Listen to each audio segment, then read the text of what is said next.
আসসালামু আলাইকুম। আমি মেঘলা। আপনারা যেখান থেকে বসে আমার আজকের এই ব্লগটি দেখছেন, আশা করছি সকলে ভালো আছেন, সুস্থ আছেন।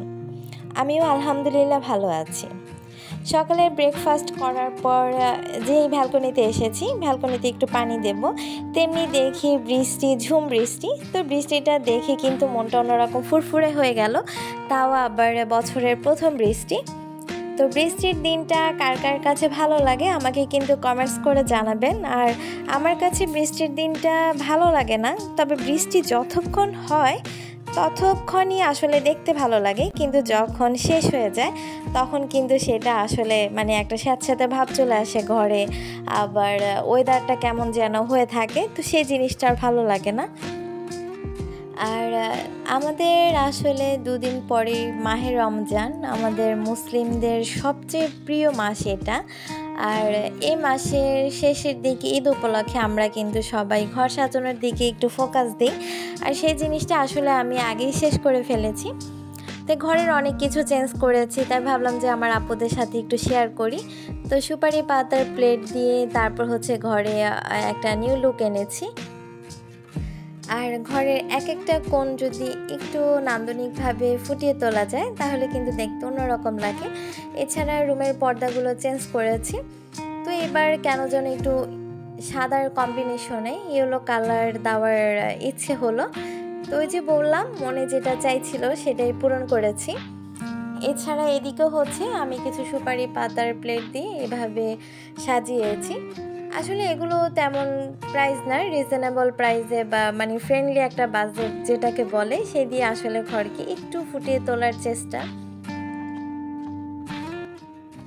আর আমার বেডরুমে কিন্তু লাক্সারিয়াস পর্দা ছিল, তো সেগুলো নামিয়ে আমি কিন্তু একদম নর্মাল কম বাজেটের পর্দা কিনে তারপর এবার রুমটাকে সাজিয়েছি। কেন যেন অনেক দিন ধরে একরকমের পর্দা দেখতে দেখতে ঘরটা একঘেয়েমি হয়ে গেছে। আর এদিকে কিছু ঝুলন্ত, কি বলবো এটাকে, আসলে মুখে আসছে না, এটাকে কি বলে সেটাও জানি না। আর সোফা রুমের জন্য আমি এই জিনিসগুলো কিনেছি, এগুলো দিয়ে ড্রয়িং রুমের সামনে একটু ডেকোরেশন করব। আর আগে যেটা হতো, আমি কিন্তু কিছুদিন পর পর ফার্নিচার এই দিক থেকে সেদিক, আর সেটাও আসলে করেছি। তো আমি কিন্তু সিজারিয়ান রোগী ছিলাম, তারপরে সে জিনিসটা করার পর আমি আসলে খুব সিক হয়ে গেছি। আর এখন আসলে সেটা চাইলেও সম্ভব নয়, তো ভাবলাম যে সেটা না পারি অন্তত একটু কিছু লুক চেঞ্জ করি, তাহলে মনে একটা শান্তি আসবে।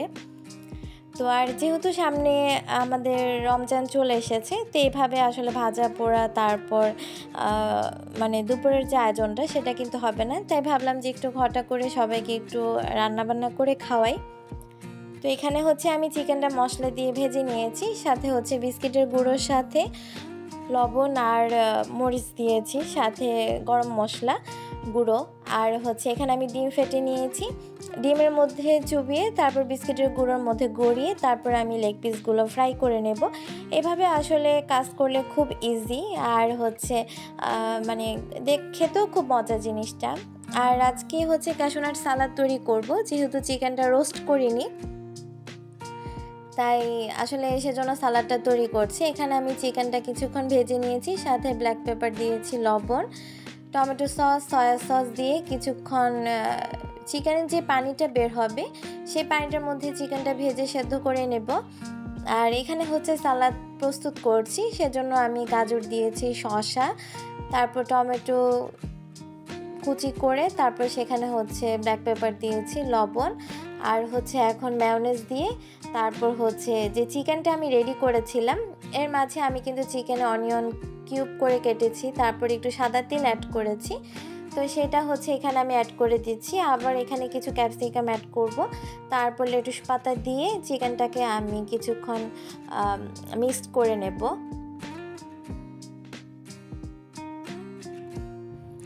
আর এখন আমি সেই কাজু বাদামগুলো এখানে অ্যাড করে দিচ্ছি। ক্যাশনাট সালাদে অবশ্যই কিন্তু ক্যাশনাটটা দিলে বেশি ভালো হতো। আমি কাজু বাদামগুলো একটু ফ্রাই করে তারপরে এখানে অ্যাড করেছি। তো অবশেষে আমার রান্নাবান্না শেষ হতে হতেই কিন্তু দুপুরের খাবারের আয়োজনের সময় হয়ে গেছে। তো সে খাবারের জন্য টেবিল রেডি করছি। আর এসব খাবারের সাথে আসলে আমার কোক না হলে চলেই না, এটা কিন্তু আমার লাগবেই। আর সাথে হচ্ছে আমি একটু ঝোল করে গরুর মাংস রান্না করেছি। আমাদের দুটো দিয়েই হবে, তবে আপনাদের ভাইয়ার কিন্তু একটু ঝোল লাগবেই, তো সেজন্য আসলে তার জন্য এক্সট্রা করে গরুর মাংসটা রান্না করেছি। দুপুরের পরপর যেটা হচ্ছে একটু রেস্ট নিয়ে কিন্তু বিকালের আয়োজনের জন্য চলে আসতে হয়। তো আজকে হচ্ছে স্যান্ডউইচ তৈরি করব। তো স্যান্ডউইচের রেসিপিটা যদি শেয়ার করতে যাই তাহলে কিন্তু ভিডিওটা অনেক বেশি বড় হয়ে যাবে, তাই আজকে একটু আসলে সেটা ক্যান্সেল করে তারপর হচ্ছে শেয়ার করছি। আর ভিডিওর মাঝখানে আপনাদের কাছ থেকে একটা জিনিস চাইছি, সেটা কিন্তু আপনাদের সবার কাছেই দেওয়া সম্ভব। আর আমি অবশ্যই আশা করব আমার এই ভিডিওতে যতজন ভিউজ হবে আর ততটাই লাইক পড়বে।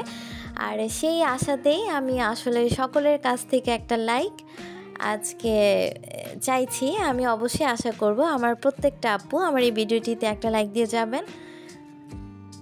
আর হ্যাঁ, আপনি যদি একজন ব্লগার হয়ে থাকেন তাহলে আমাকে ছোট্ট একটি কমেন্টস করে যাবেন, তাহলে আমি যদিও বা আপনাদের কারো ভিডিও দেখতে ভুলে যাই, তো দেখা গেছে সেই কমেন্টসটা দেখে আমি কিন্তু বাধ্য হব সে আপুর ভিডিওতে যেতে। আর হচ্ছে আমার এই ছোট্ট ব্লগ থেকে আজকে বিদায় নিয়ে নিচ্ছি। আল্লাহ হাফেজ, আসসালামু আলাইকুম।